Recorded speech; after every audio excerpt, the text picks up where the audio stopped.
ਮੇਰੇ ਸੰਗੀਓ ਸਾਥੀਓ ਤੇ ਮਿੱਤਰੋ, ਤੁਸੀਂ ਦੇਖ ਰਹੇ ਹੋ ਆਪਣਾ ਪੰਜਾਬ 444 YouTube ਚੈਨਲ ਤੇ ਤੁਸੀਂ ਕਰ ਦਿਓ ਇਹਨੂੰ ਸਬਸਕ੍ਰਾਈਬ ਤੇ ਤੁਹਾਡੀਆਂ ਮੁਹੱਬਤਾਂ ਦਾ ਸ਼ੁਕਰੀਆ।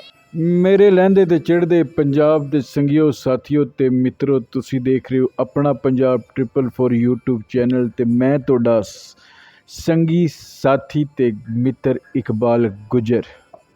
सब दोस्तों अगे रिक्वेस्ट है कि पहले चैनल को सबसक्राइब तो ये बैल आइकन के बटन पर क्लिक कर दो। तो संगियो साथियों, अज तुहानूं जिहड़ा रिव्यू कराना है, मैं अज तुहानूं एक नवी बिल्डिंग ते चंद दोस्तों का चंद परदेसियों नूं काम करदे होए दिखाने की कोशिश करांगा कि तुसीं देखो कि लोग आके किस तरह मजदूरी करते हैं तो कितना सख्त काम करके अपने लिए रोज़ी रोटी का बंदोबस्त करते हैं। अज का जो रिव्यू है यह तुसीं इर्द गिर्द देखना है कि कितनी खूबसूरत जगह है जिहदे विच ये बिल्डिंग बन रही है। तो इर्द गिर्द जिहड़े ने वो प्लाजे भी तैयार हो चुके हैं। तो कुछ काफ़ी जरिए जी कंस्ट्रक्शन जी है ना एरिए ते अजे चल रही है। तो काफ़ी लोग ने जिहड़े इत्थे आके मजदूरी कर रहे हैं तो अपने पेट ते अपना ते अपने बीवी बच्चों का पेट पाल रहे ने।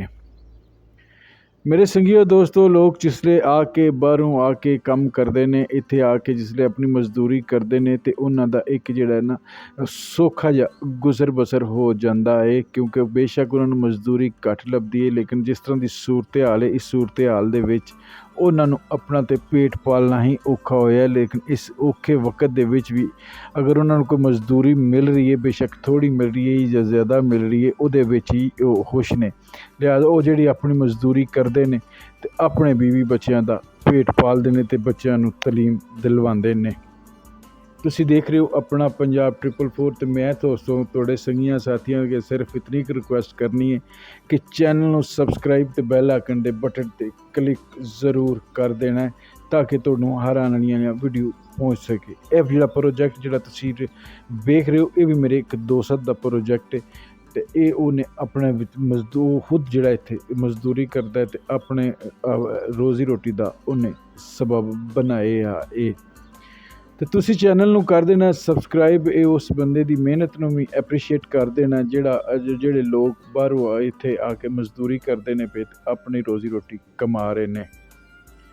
तो वसदे रहो, आबाद रहो, तो उस मिलते रहिए, असी एक दूसरे नाल तलक बनिया रहे। तो तुसी रिव्यू देखा कैसा लग्या तुहानूं, ये ज़रूर तुसी ये मैनूं दसना भी है।